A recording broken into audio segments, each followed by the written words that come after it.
Hi, I'm Ben from Universal Audio, and in today's video, I'm joined by guitarist Cory Wong, who many of you will recognize from his work with the band Vulfpeck. He's going to walk us through how he uses an Apollo and UAD plugins to get incredible clean guitar tones using just a few easy-to-use plugins. Let's check it out. So you're kind of become the king of clean guitars, and at least in the internet world. Sure. So you've obviously your playing technique is pretty unique. But really, what I kind of wanted to learn a little bit more about is like sonically, you know what you're doing. Sure. Yeah. Sure. Well, I do know what I'm doing. At least I have my way of doing what I do, whether it be the right way or not, whatever. It's just like I have my ways to get my sound, and it just happens to be that I use this exact stuff to get my sound when I'm recording. That's really cool. So when I record at home, and even in a lot of studios, the majority of what I do is just direct guitar, and every Vulfpeck song or Fearless Flyer song that you've heard me play guitar on is just direct. Just straight in? Direct in, and sometimes we use like a DI to have a little amp in the room because we don't use headphones, so there's a little bit of amp noise that maybe you'd hear a tiny bit of bleed into the drum mics, but it's pretty quiet. But what you hear is mostly just the direct guitar sound because that's all that we're recording. Nice. So to get my sound, the first thing that I start with is a compressor, and different people have different ideas of what compressors are great for the guitar. I happen to love the API 2500. Okay. But the main reason is because it has a mix knob. Yes. So just put the mix at 50%.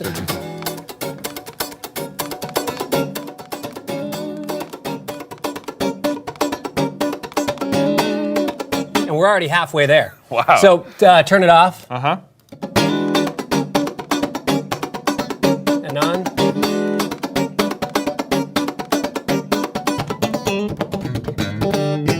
So it sounds, that basically just kind of gives me a little squeeze.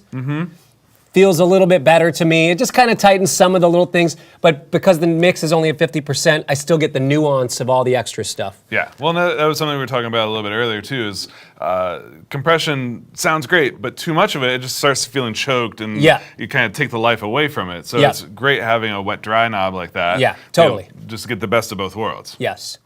And I have basically two different approaches that I use to recording clean guitar. One is, am I going to use an amp sound or not? Okay. As far as amp tones go, I'm not super precious about them, but I love it when amps don't break up at all. Yeah. But I still kind of like a little bit of that tube saturation thing, whatever. So that's great. Yeah. So let's start without an amp. So let's go like third block down, and then we can add an amp in later. Okay. Like an SSL channel strip, any one of them, legacy or not, or whatever I'm not. Kind of just depends on how much DSP you got, right? Yeah.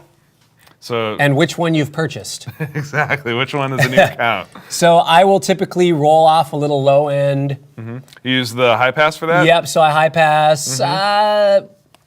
Other producers like to do 150 on my guitar. I like to do 90-ish. Yeah, keep a little somewhere in there, keep a little bit, and then whatever. Yeah. And then I like to dip a little bit around 4K. Yep. Just a tiny bit. Okay. And sometimes I'll take a tiny bit of the top end out too. Somewhere around there. That's kind of where it defaults is just like a good spot. Why would you trim those back? One of the qualities that an amp brings is that it takes some of that super high-end stuff out. Filters. And especially like the way that you would notice it the most is if you used overdrive without an amp and we were just going direct. It'd be really buzzy, mosquito-y. People use that adjective or whatever. Yeah.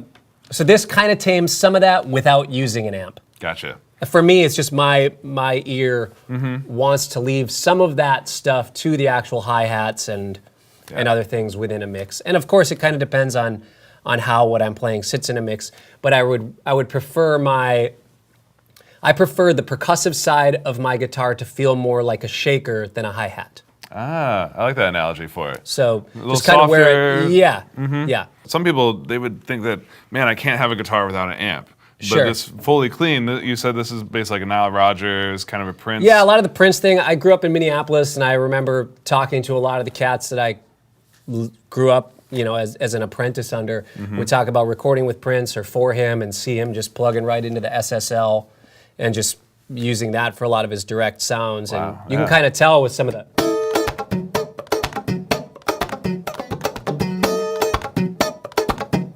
Even.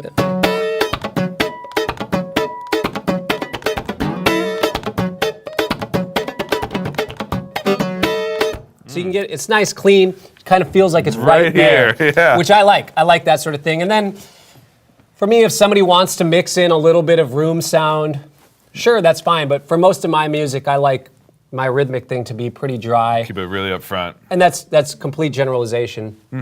But sometimes if I do want to add a little room, I add the Ocean Way. Oh, yeah. This is like my go-to to just add. Oh, it's dope. Dude, it's insane. Like, I can't afford to go to Ocean Way every day, except Yeah, I yeah, can pull it up in here.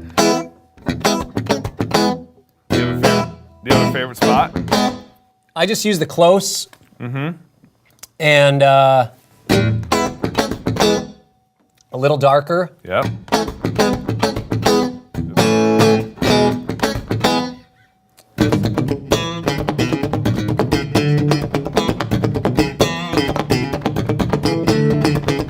Yeah, that's cool.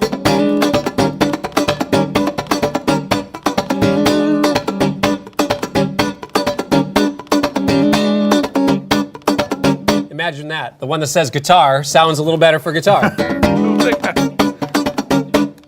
Was that you? You're the one who named this setting guitar?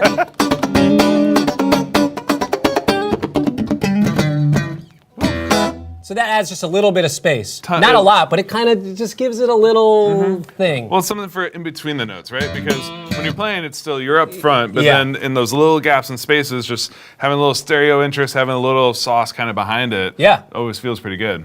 Love it. It's great. Dude, all right, I'm gonna... So this is pretty much my... Save as the Cory Wong special. That's right. I want to save that one for later. And then if I want to give a little more of the amp thing, for me, this is a trick that I learned from Jack Stratton from Vulfpeck. The way that he has sometimes mixed my guitar is using a little bit of a bass amp. Oh, really? Instead of a electric guitar amp, because the electric guitar amp sometimes has a lot more bite and is starting to do the tube breakup thing. Yeah. So what I like to use is the Ampeg SVT-R. Yeah. And would you keep the API and SSL on there still too? Or? Yes. Yeah. And I put the amp after the API. Oh, really? Nice. So that way the API acts a little more like a compressor pedal.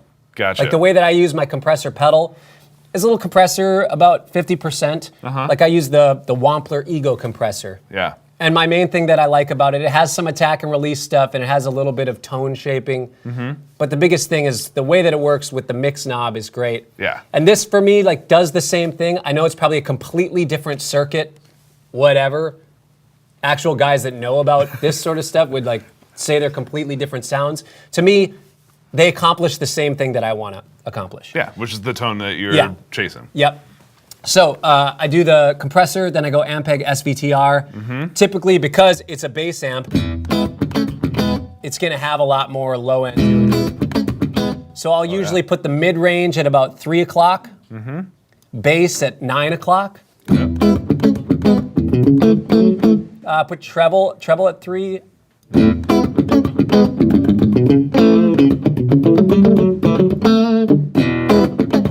And then just kind of clean up the low end from there. So with this, maybe take off the SSL. Let's take that guy out.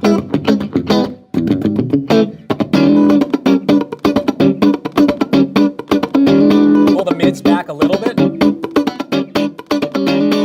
A little more. Put it at like 2 o'clock and bring the bass back up a tiny bit. Right there. Yeah. Without.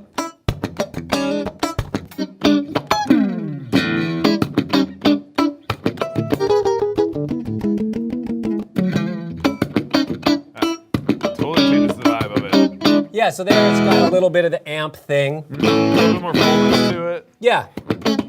And it depends on what the role of this guitar is. Sometimes if it's just the...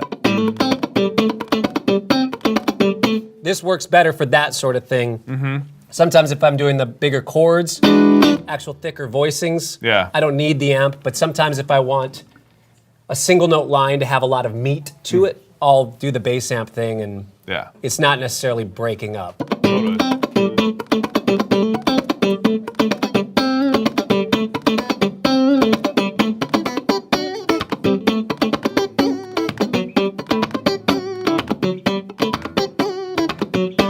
So it has that sort of thing, and it feels great. Yeah, it really does. Yeah, so I like that. And occasionally, I'll use the Marshall. Instead of the SVT? Yeah, instead of the SVT, sometimes what I'll use is a Marshall, which one? The one that looks like a, The Blues Breaker or nope, the Plexi. Ah, The Plexi. Plexi Classic or Super Lead? Classic? Mm-hmm. Okay, so now this, I turn the volume to like almost 0. Just inch above 0. Yeah. You can see it's really brittle compared to the other. So Yeah. pull the treble way back. Way back.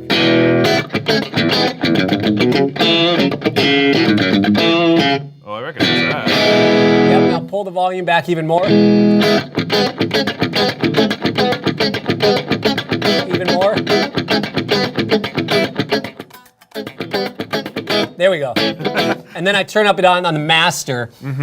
Because this Marshall likes to break up really fast, so I'll sometimes turn the master up. And I'll even try to go lower on that volume to make it. Yeah, now turn the presence down a little bit, and the mids down a little bit. There we go. There it is.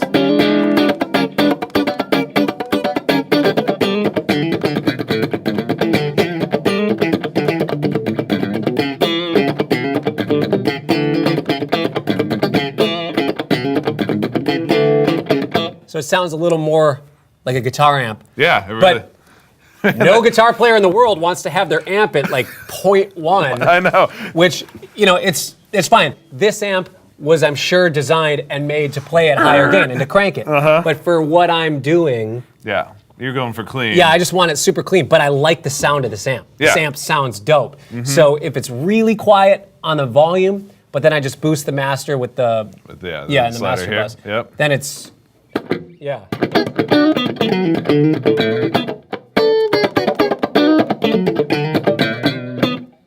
Yeah. Put that one back in the ocean way.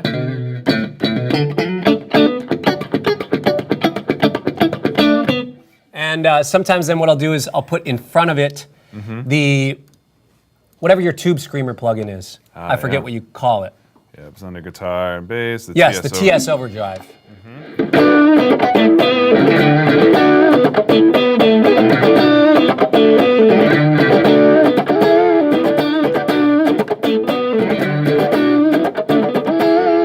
Just if I need a little. Little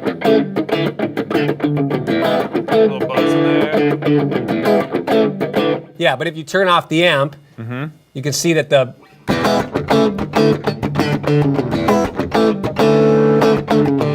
That glassy top end without the SSL Yeah. seems to be less desirable to a lot of guitar players, depending on what you're doing. Like if I was playing lead lines, it wouldn't sound as awesome, Yeah. whatever. Maybe, yeah. But like these are pretty much the plugins that I use for my guitar stuff. Oh, and then actually a lot of times on the end of it, I'll just put that oxide tape plug-in. Yep. I love that.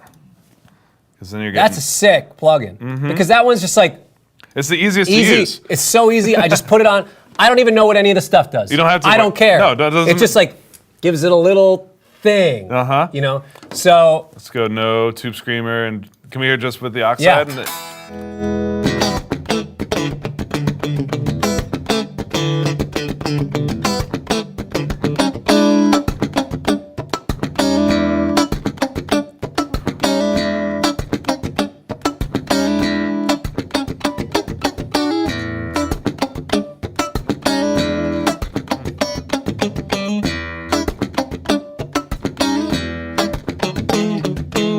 So it's cool. It just adds a little. Yeah. Thing. Add some little life, some depth to Yeah. it. Yeah. Yeah. Man. Well, Thanks so much to Cory for sharing all those incredible tips and tricks on getting great, clean guitar tones using Apollo and UAD plugins. If you want to learn more about any of the products or plugins featured in this video, just head to uaudio.com, and I'll see you guys next time.